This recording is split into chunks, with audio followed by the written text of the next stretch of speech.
Am I the jerk for refusing to pay my roommate's vet bill after his dog ate my food? Last month, my roommate Evan and I had a huge argument that's still affecting the vibe in our apartment. We've been living together for about a year and mostly get along. I do most of the cooking because I enjoy it, and I'm careful about labeling my stuff in the fridge since Evan's dog Milo has a bad habit of getting into food if it's left out. I'm so glad my dog doesn't do this. He just like puts his head on, like he wants the food, but he won't. I don't think he'll like just go for it, you know? He also doesn't dig through garbage, which is definitely a plus. One night, I made a big pot of chicken Alfredo because I was planning to meal prep for the week. I left it cooling on the counter for maybe 15 minutes while I took a shower. When I came back, the pot was on the floor and Milo was licking what was left. He'd eaten a huge amount. Diarrhea. I immediately told Evan and we both panicked because dogs shouldn't eat creamy, garlicky food. He rushed Milo to the emergency vet while I cleaned up the mess.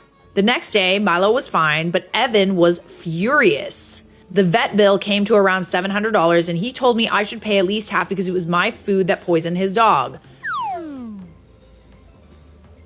I beg your finest pardon? Excuse me? No, that doesn't sound right. Yeah, I don't love that.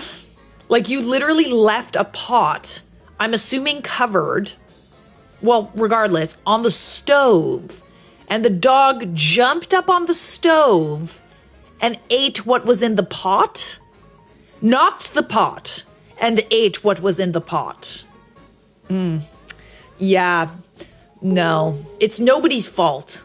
Right? Like, it's kind of hard to like train that out of a dog. It's kind of hard to tiptoe around a dog like that.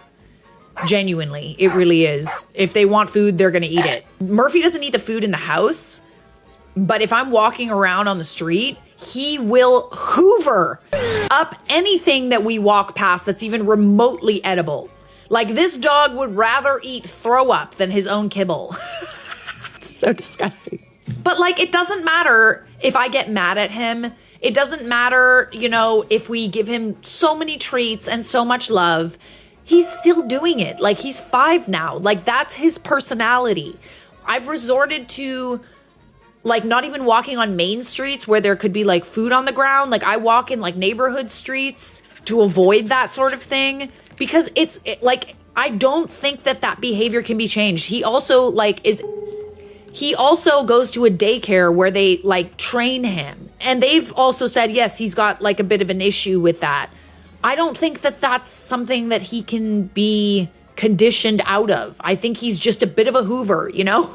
At least he doesn't eat the food in the house. But at the same time, that dog is your roommate's responsibility and no one else's.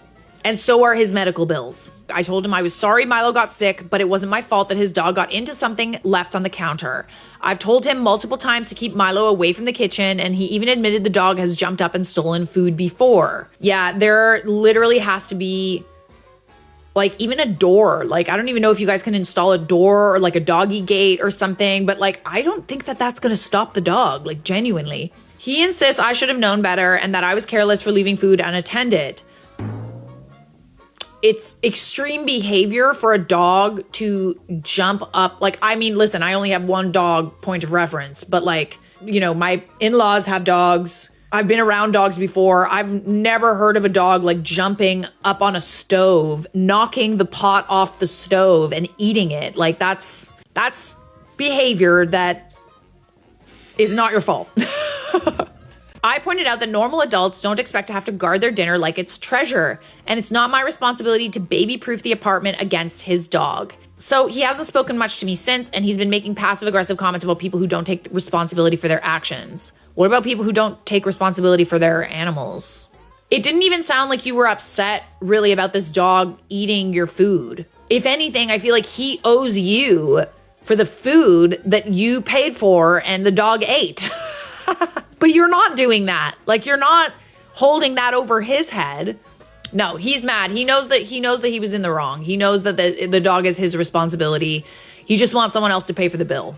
Now I feel a little guilty because I do care about Milo, but I don't think I should pay for something I didn't cause. Part of me wonders if I should just pay the half to make peace since we all have several months left on the lease and tension here is uncomfortable. I get it. I get that the tension is really uncomfortable. I know that people in the comments are gonna be like, don't pay for it.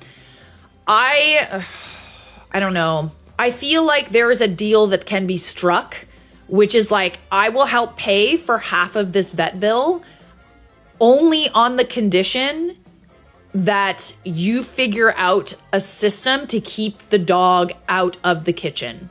Whether it's a dog gate that he can't jump over, whether it's training, paying a trainer to condition that behavior out of him, because like, I agree, that's extreme behavior for a dog. Don't love that.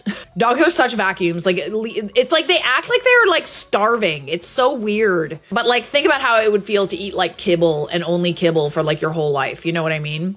Especially a dog like Murphy, like our dog, he's allergic to everything. So we don't give him everything because otherwise we have to like deal with it, right? Like we know that like if we give him something that he's going to be allergic to, he's going to shit all over the place and get sick and might need to go to the hospital. He also gets ear infections based on what he's eating.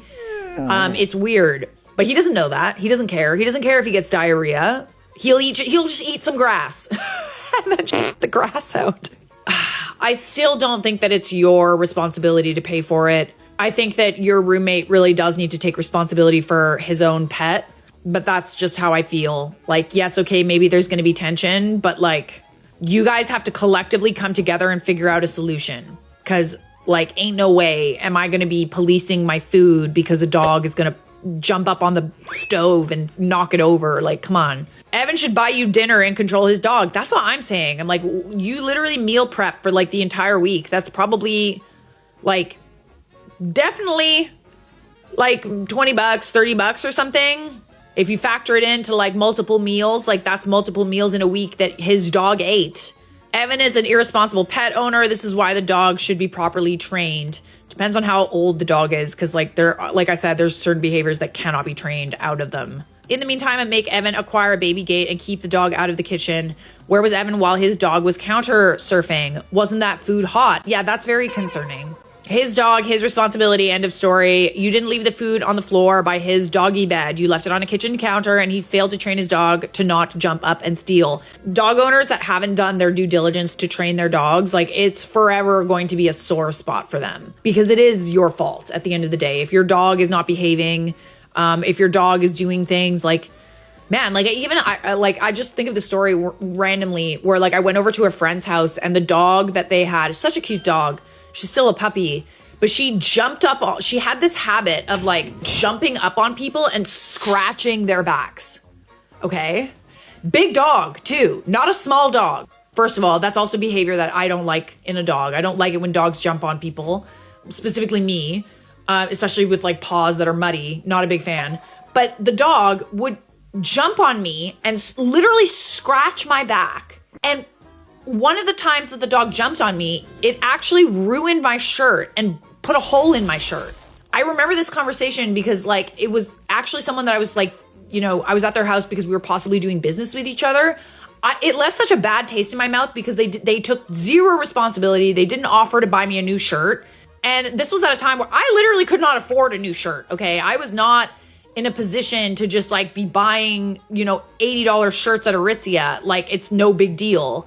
And the dog ruined my shirt because of their lack of training. They didn't offer to pay for a new one. They saw that the dog put a hole in my shirt, did nothing about it. And I literally left. I'm not working with you people. Like that. Yeah. Sometimes it's just something that, first of all, it's a sore spot. And it's also like, oh, it's just a dog. It's just a dog. And it's like, no, like we need to take responsibility for our dogs. And this is coming from a dog owner. Okay. So in my opinion, you are not the a-hole. Should you pay the bill? I don't think you should. Quite frankly, I feel like your roommate owes you, but if you want to keep the peace, I would maybe suggest getting a doggy gate. It's like, you know, if you like an olive branch, like there's much less expensive probably than getting like, you know, paying like $350. I don't know how much doggy gates are, but like maybe there's an option out there that's like $100 or something. Maybe that's something that you can do to combat the issue and like sort of olive branch. You don't have to, but like it wouldn't be the worst idea. So no, you are not the a-hole.